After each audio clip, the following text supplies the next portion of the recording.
Hi, my name is Dave Wally, and this is Every Chord Ever for guitar. This video takes a quick look at all the parts, plus together we will find how to play a chord from scratch. As just a hint of what you can do and learn, no theory allowed. Check wallymusic.com for news, including how to get your own Every Chord Ever. Practice is the only way to learn guitar, and you may want to get a teacher to make sure you get it right. Every chord ever cannot change that. However, it can eliminate the need to learn music theory, and you can use the time you save to play and practice more. Many players find they don't need theory to play other people's songs or common chords put together. But for writing your own song from scratch with your own chords, melody, harmony, arrangement, and understanding, you need years of theory or every chord ever. That's because most theory is about names and notation. We stick to facts you can use, where to put your fingers, and how it will sound. We use some old names, but only what you need to communicate with other musicians. If you want to learn traditional theory, Every Chord Ever can definitely help, but it's an advanced optional topic for later, that's all. I have verified that this first lesson can be done by a 6-year-old, but even us old-timers can do it. If you're a pro, please forgive the different kid-friendly names that I use. I assure you, Every Chord Ever is more than a toy. It's a first step to musical wisdom you can use. Let's look at the parts. The lid slides off, and it's the fretboard. You can hold it as if you're playing a guitar. So if my guitar is here, there's my fretboard. There's strips that slide, and this allows you to try different tunings, but that's an advanced topic for later on. For now, I push them all in. It should read guitar across the ends. That means we're set up for standard tuning. And I place the fretboard on the table the way I see it when I'm playing. Notice that for you looking over and down at the fretboard, what you see is actually upside down from what the audience sees. Empty the pieces, and on the bottom of the box you see 2 Wheel of Music diagrams. They are 12 numbers arranged the same way as a clock, except the numbers are in a different order.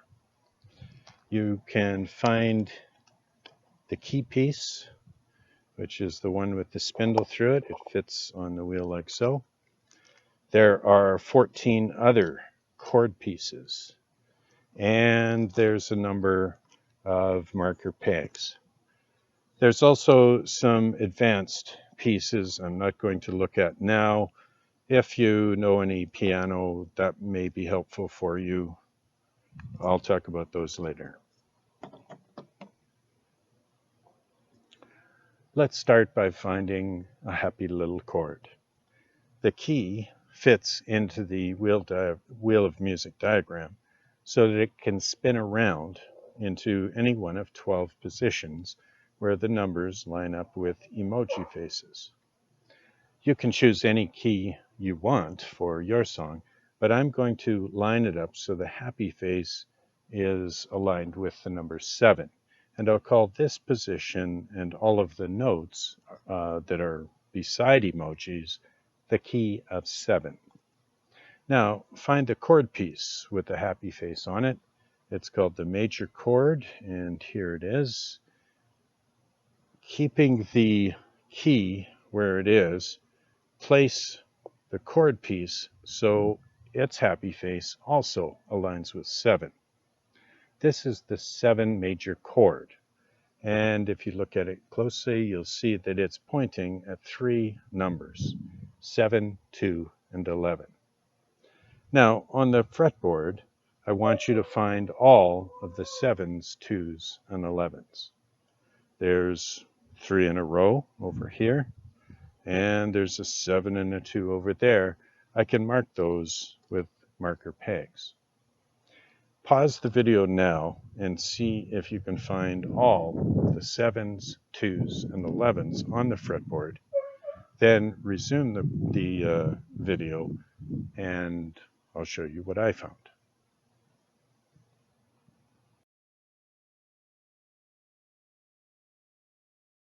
Here's what I found.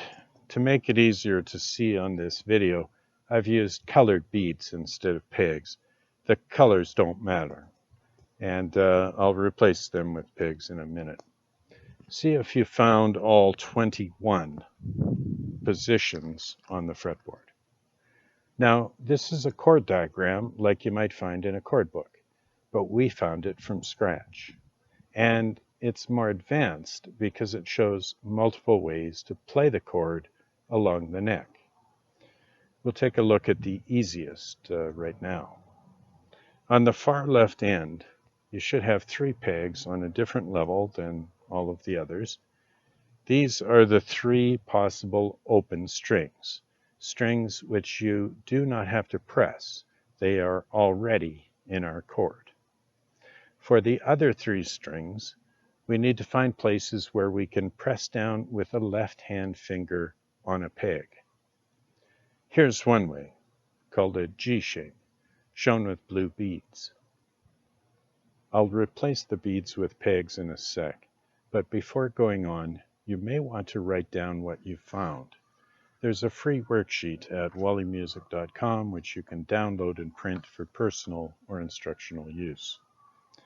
I've used it to record all of the peg positions that I found. Then I drew fingers showing the G shape, and for advanced players, I also made note of other bar positions that I might want to explore later.